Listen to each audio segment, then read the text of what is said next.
Good day everyone, I am Nona and today we will be talking about the role of visitor attractions in peripheral areas. The aims of this chapter are to define the meaning of periphery as it applies to visitor attractions, identify factors that affect the success of attractions in periphery, and discuss the significance of these factors in the development of attractions in peripheral regions using Alice Springs, Northern Territory, Australia as a case study. Our presentation is based from the book Managing Visitor Attractions, New Directions, 2nd edition, 2008.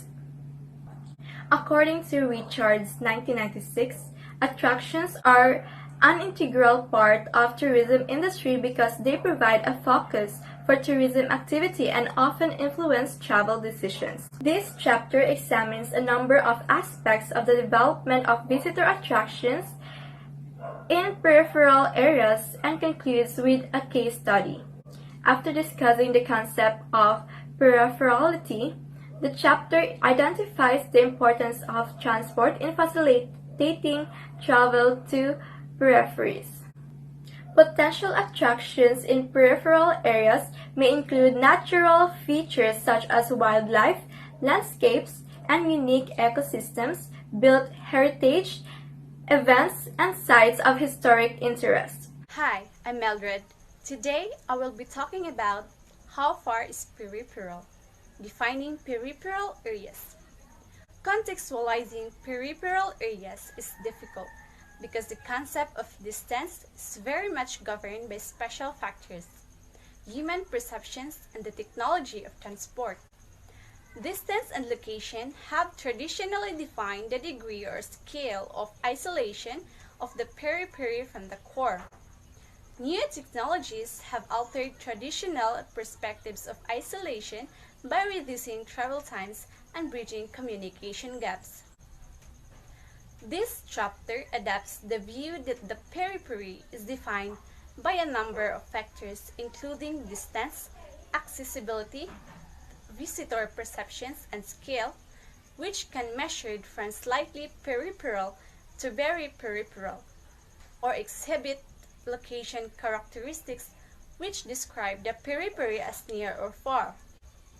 As remoteness increases, the scale of attractions must grow if they are to offer the inducement of uniqueness or differentness needed to attract visitors who might otherwise confine their travel to less remote sites.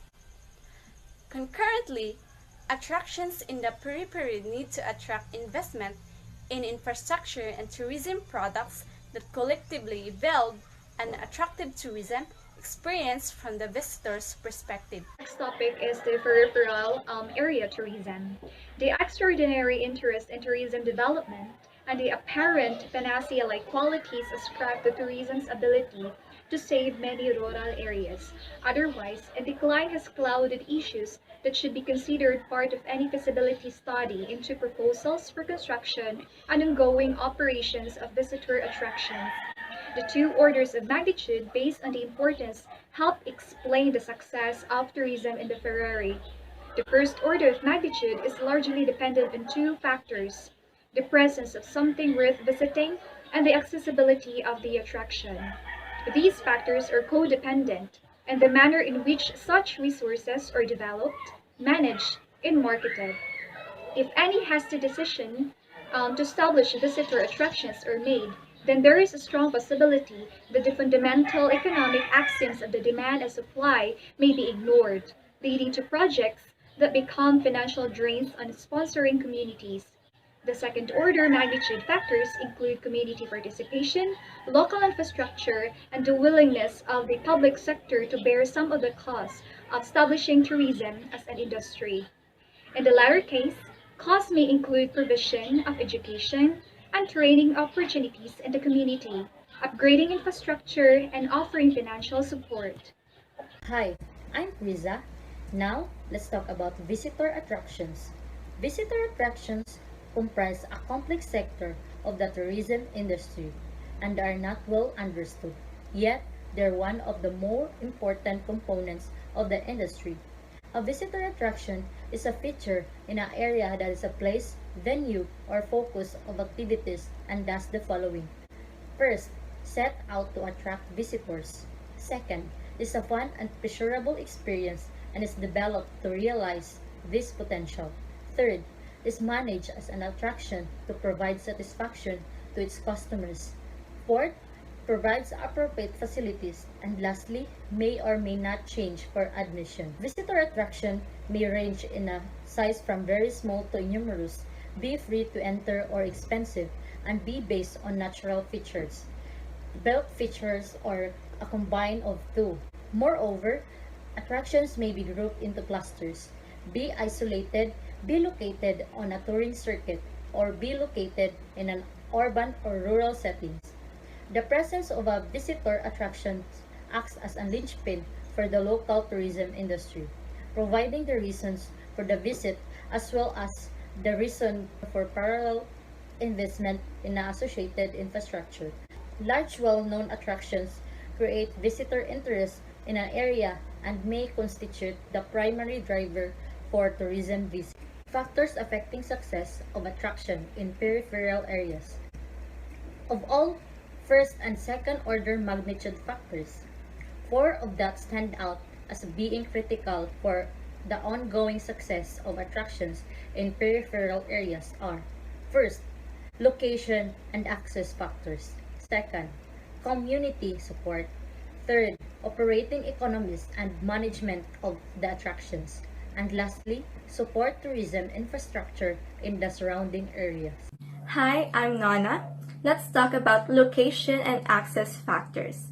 Rapid technological advancement in the transport industry has reduced the cost, discomfort, and time of travel, bringing one's peripheral destinations into or near the core.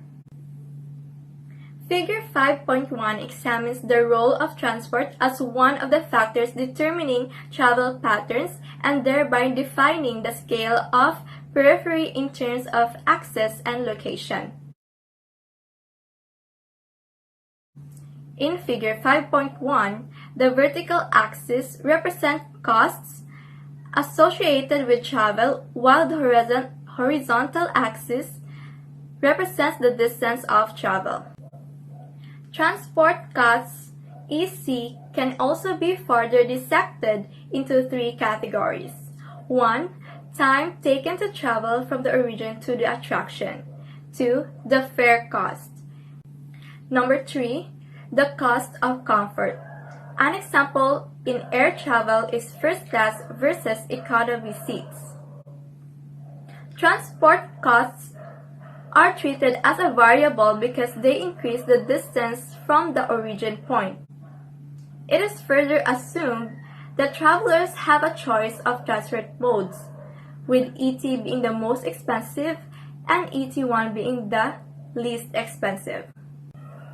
In the case of attraction F, transport access cost, ET will force travelers to choose between a series of alternatives. 1. Use transport mode ET1 in preference to mode ET. 2. Reduce anticipated expenditure in discretionary items or accommodation if continuing to travel to F by transport mode ET, and amend travel plans and only travel as far as attraction G. In peripheral areas, the impact of transport factors is critical and is likely to be one of the keys to success, particularly where the scale of attraction is small or if it does not exhibit some level of iconic value. Uniqueness is likely to be the single most important factor in creating the degree of interest needed to overcome the problems of isolation and success. Community support is generally required for the success of visitor attractions, particularly where financial or in-kind assistance is required on an ongoing basis. Evidence by McKercher in 2001 suggests that where public money is available to build an attraction, Ill-conceived projects and hasty decision-making may lead to financial disaster. To overcome problems of this nature, Byproducts in 2002 identified a 7-step approach to establishing a rural heritage attraction in Queensland, Australia, based on the experiences of the small farming community of Gatton attempting to develop a rural attraction as a cornerstone for local tourism development. The approach outlined in Figure 5.2 illustrates the process adopted by the farming community over the course of a rural heritage project that was considering building. So here is the 7-step approach to establishing a rural attraction. Step 1. Identification of potential heritage projects based on region existing heritage assets. Community interest in a heritage attraction. Step 2. Establish broad community-based steering committee that defines parameters of the project. Step 3. Community consultation to gauge level of support. These are the feedback loop. Amend proposal if necessary. Step 4. Fund consultancy to establish financial feasibility, demand for and practicality of the project. Consultants. Consider market aspects and financial viability. Step 5. Community consultation and amend proposal if necessary. Review consultants' report to verify conclusions, particularly financial viability. Step 6. Apply for funding from government agencies and attract private sector partners and sponsors. Funding bodies. Evaluate the proposal against other requests for project funding. If not financially viable in the long run, terminate the project. Step 7. If successful, proceed with implementation. So the next topic is operating economies of attractions located in the periphery. So in a crowded tourism market where there is a growing supply of new attractions, careful consideration needs to be given to each new project to ensure that the additional supply created also has an ability to generate additional demand. This applies particularly in peripheral areas where the evidence suggests that heritage visitors in peripheral area constitute a specialized subset of visitors as belonging to the middle class, middle age, no children, well educated, on a holiday away from home, and having a prior knowledge of history. So if viability is doubtful, then the consideration of government subsidies is important, and the tools for the assessment of viability include competition, demand, profitability, employment generation, estimation of net multiplier effects, cost recovery, and the total community value of a tourism investment versus investment in other forms of infrastructure.